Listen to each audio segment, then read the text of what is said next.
What else makes timeline therapy work? Responsibility.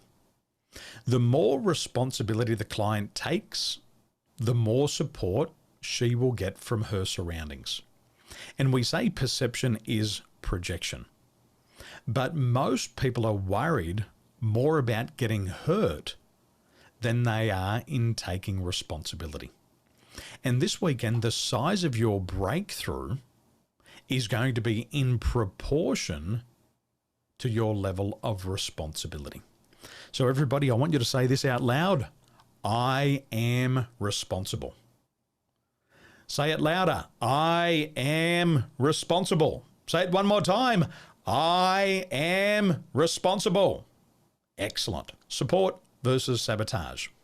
What makes timeline therapy work? In the process of doing something, there are two things that can happen. You can support it or you can sabotage it. And there is no halfway. There is not a land of grey. Anything less than total support is sabotage. So moving forward, what does 100% mean?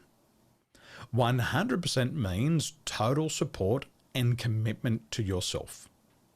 Moving forward today, ladies and gentlemen, if the class starts at 11 a.m., showing up at 11:03 or 11:05 is sabotage. Because what's happening is you're sabotaging your own success, but you're also sabotaging the other people in this room. Did you notice that some of these lessons haven't started till 11:05 or 6 or 7 minutes late? Have you noticed that? Am I here waiting? I'm here, but I'm waiting for some of you. And showing up late is an example of sabotaging your success. When you show up late, you're also sabotaging other people's opportunity. Does that make sense, ladies and gentlemen? If you're here on time and your classmates aren't here on time, is that fair to you? Not at all. Arita, you're in logistics. Is that correct? And it revolves around time. And if your truck shows up late, does it impact the customer? Does it impact their customer? And who ends up with the bad reputation? You, because it's your truck. But that person, if they can show up 5 minutes late for work, they can also show up 5 minutes early, can't they? It's a choice. So showing up late is sabotage.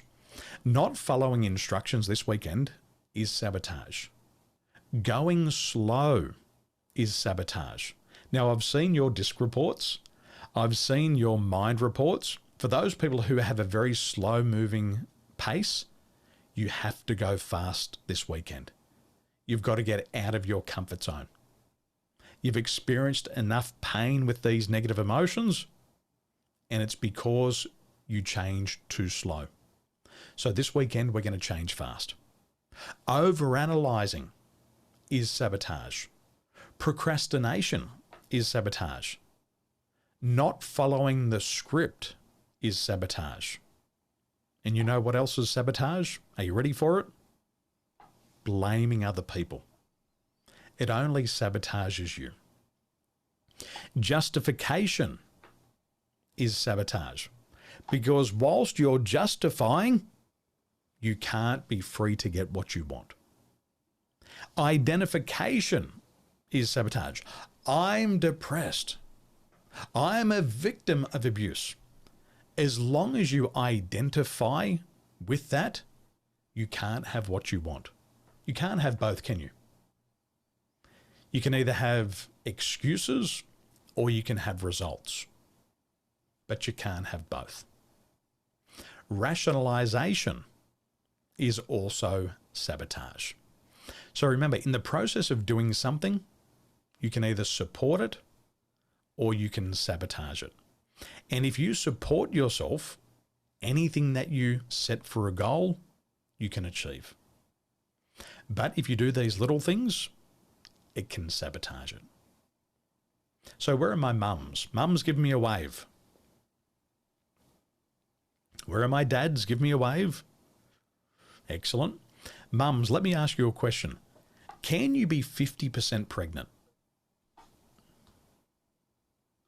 Can you be 50% pregnant? No. Can you be 75% pregnant? No. Can you be 89% pregnant? No. Can you be 99% pregnant? Can you be 99.99% pregnant? Yes or no? No. You're either pregnant or you're not. Does that make sense? You're either going to support yourself 100% or not. And if you're 99% committed, then you're still sabotaging yourself. It has to be 100%. All in. And if you're 99.99% all in, but 0.1% not in, is that support or is that sabotage? It's still sabotage. So when it comes into your transformation, you got to be 100%. And if it's anything less than 100%, it's sabotage and you won't get what you want. So I want you to remember, the results you get in your life, to a large extent, are based on the language you use. Now, whenever you are doing timeline therapy, or whenever you're doing life, say it how you want it. Don't say, I don't want to get into an argument. Say, I want to communicate my needs clearly. Don't say, I won't make another mistake. Say, I'll keep doing it until I get it right. Don't say, I will avoid relationships in the future. Say, in the future, I will have better sensory acuity. So whenever you are doing timeline therapy, whenever you are doing life, I want you to say it how you want it. And if you just took one thing away from this session and you applied this to your entire life, you'd achieve more in the next 28 days than you have in the previous year.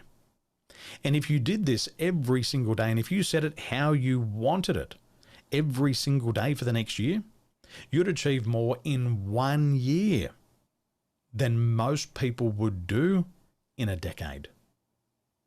Because the results that we get come down to our language. So starting today, say it how you want it. Be direct with yourself, be direct with others, and say it how you want it. Now, as we get into timeline therapy, I want you to treat this newly. Now, some of you might have done some Gestalt therapy, some inner child work. You might have done past life regression or some psychodrama. You might have even walked the timeline, or you've done other emotional work. When you come into timeline therapy, I want you to treat this newly. Now, one rule about timeline therapy is not recovered memory therapy. Firstly, recovered memory therapy requires content. What do we say to content? We say no to content. We're not interested in the story. And timeline therapy does not require content to work. Secondly, recovered memory therapy has the client get into the past memory. Timeline therapy does not require the client to get into the past memory. It's not healthy for the client, and it doesn't support them.